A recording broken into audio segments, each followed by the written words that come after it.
Après avoir vu ensemble comment retrouver l'inspiration, continue maintenant vers un point assez important, l'information.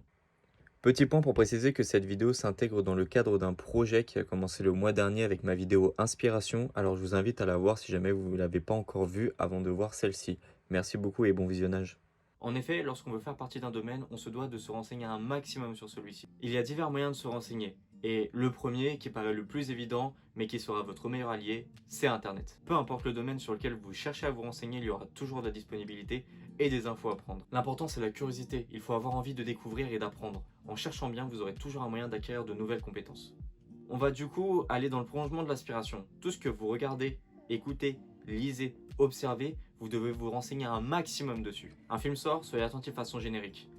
Essayez de retenir les noms, le réalisateur, le directeur artistique, le lead animateur, et ensuite renseignez-vous sur eux, sur leur métier. Le générique est un bon moyen de connaître la technique utilisée sur le film. Soyez attentif au métier dont il y a eu besoin pour la création du film. Et ensuite, ça arrive de trouver pour la promo de l'œuvre des vidéos montrant les coulisses ou encore des interviews. Bien sûr, cela n'est pas équivalent à des véritables making-of que nous pouvons retrouver sur nos supports physiques, ou bien parfois sur les plateformes, ou même gratuitement sur YouTube. Typiquement, là-dedans, j'ai toute la jeunesse de la création du film Les Indestructibles. Brad Bird fait un comment et un making-of où on voit vraiment chaque étape à la création, que ce soit le storyboard, les tests d'animation, etc., etc. Et c'est vraiment très riche en informations. Et puis je peux aussi vous présenter ce Blu-ray du coup du Garçon et la Bête, où dedans Mamoru Hosoda, le réalisateur et scénariste du film, nous présente comment il a créé l'histoire, la création également du storyboard, et on suit toutes les modifications qu'il a dû faire. C'est vraiment très riche. Je pense que vous avez pu le constater, mais j'essaie d'avoir un maximum de support physique pour les films que j'aime bien, pour savoir comment ils ont été créés, la vision du réalisateur, quand il y a des acteurs, ce qu'ils ont pensé, comment ils interprètent leurs personnages.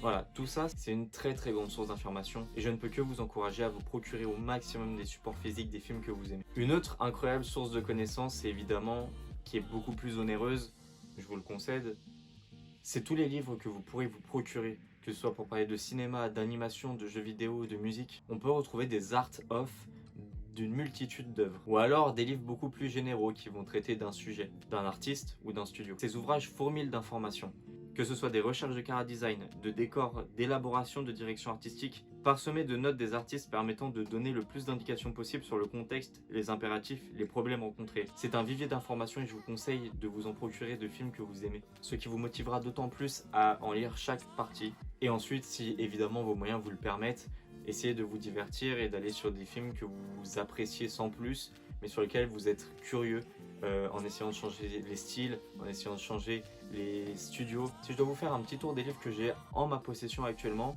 je peux vous présenter Tout l'art de Naughty Dog, où vous pourrez retrouver deux œuvres dont je vous ai déjà parlé dans Inspiration qui m'inspirent beaucoup, qui sont Crash Bandicoot et The Last of Us. J'ai également des livres sur la création de Disney. Donc là, on a la création, la naissance du studio Walt Disney, qui est un livre qui retranscrit à peu près tout ce qui concerne depuis les débuts. Là, on a une image avec les Nine Allmen, donc je vous parlerai un peu plus tard. C'est vraiment très riche en informations et ça nous permettra d'avoir un maximum de connaissances sur l'élaboration de films, sur comment ils s'y sont pris, sur le temps que ça a pris, sur les sacrifices qui ont pu être faits. C'est vraiment très inspirant et ça nous donne d'excellentes leçons sur comment on doit procéder. J'ai également deux autres livres sous blister qui m'ont été offerts à Noël, que j'ai pas encore eu l'occasion de lire et que une fois que je les aurai ouverts, je vais les dévorer. C'est vraiment des livres qui sont très intéressants et c'est vraiment important de les avoir. Ceux-là d'autant plus sont très rares. Et pour finir, je vais vous présenter le Art of de Buzz l'éclair. Donc c'est un des fameux Art of dont je vous ai parlé, qui va retranscrire tout ce qui est chara design, direction artistique, création du storyboard, etc. C'est vraiment très riche. On apprend des tas de choses dedans. C'est bourré de concept art réalisés en pré-production des films. C'est vraiment très intéressant. Et je suis aussi dans l'obligation de vous parler d'un autre livre que chaque aspirant animateur doit avoir obligatoirement dans sa bibliothèque. Il est écrit par un maître de l'animation qui s'est occupé de l'animation du film Qui veut la peau de Roger Rabbit. Il est l'élève des Nine Old Men, les 9 sages de Disney, leader de l'animation, qui était là lors de la création du studio. Je vous parle de Richard Williams et de son livre Techniques d'animation, que j'ai juste ici en ma possession. Il va d'abord y raconter l'histoire de l'animation petit par petit, en parlant également de ses débuts, sa formation, comment il a été pris sous l'aile des Nine Old Men. C'est considéré par beaucoup de professionnels comme la Bible de l'animation. Alors si parmi tous les livres dont je vous ai parlé, il n'y en a qu'un seul que vous pouvez acquérir, je vous conseille vivement de vous procurer Techniques d'animation de Richard Williams. Vous le trouverez à peu près partout pour une quarantaine d'euros. Pour finir, j'aimerais vous parler de quelques chaînes YouTube que je trouve très inspirantes et qui vous apportent énormément d'informations sur le monde de l'animation. Elles prennent le temps de nous expliquer le parcours de certains artistes, des coulisses de la création de films ou de séries et l'apprentissage de certaines techniques d'animation. Commençons par le Puits Animé, qui vous fera des critiques et des rétrospectives sur les studios ou les films connus et moins connus. Ensuite, je vais vous parler de Benjamin Serbet. Quant à lui, il vous présentera les principes de l'animation et également les interviews d'artistes travaillant dans l'anime.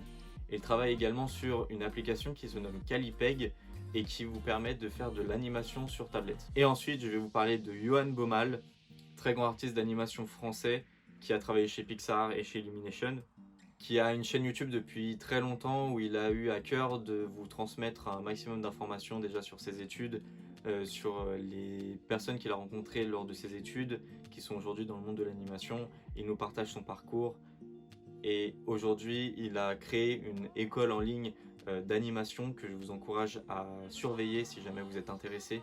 Cette personne a un contenu vraiment très varié et m'a beaucoup inspiré. Ce sont ces trois chaînes qui m'ont donné l'envie de partager avec vous ma passion pour l'animation. Et si jamais vous voulez suivre une chaîne de plus qui pourra vous apporter un maximum d'informations concernant l'anime, je vous invite à vous abonner à cette chaîne. Le but ici, c'est qu'on puisse évoluer tous ensemble sur la voie de la maîtrise de l'art qu'est l'animation.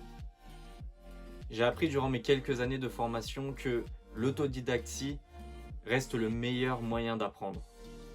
Car après tout, cela dépend de votre envie de progresser, de votre soif de connaissance, de votre désir de maîtrise d'une ou plusieurs techniques. Internet regorge de personnes voulant vous présenter ce qu'ils savent faire, partager leur savoir, leur expérience, leur apprentissage. Et moi, mon travail ici sera de vous montrer que tout est possible. Alors ne lâchons rien et avançons ensemble.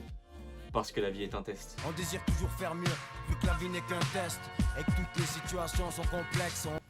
Si jamais vous êtes resté jusque là et que cette vidéo vous a plu, n'oubliez pas de me laisser un commentaire, de liker la vidéo et évidemment de vous abonner. C'est le seul moyen d'être au courant à chaque fois que je sors une vidéo. Je repars sur un rythme où vous retrouverez une vidéo tous les samedis matins. Et je vous invite également à me suivre sur mes réseaux sociaux, notamment TikTok et Instagram sur lesquels je vais commencer à poster aussi. Vous pourrez retrouver des contenus qui ne seront pas disponibles sur YouTube. Je vous donne rendez-vous la semaine prochaine pour le rewatch des films sortis en février. Il y en a eu quelques-uns. Et pour la prochaine vidéo de mon grand projet d'une vidéo par mois, on se donne rendez-vous le mois prochain. À bientôt.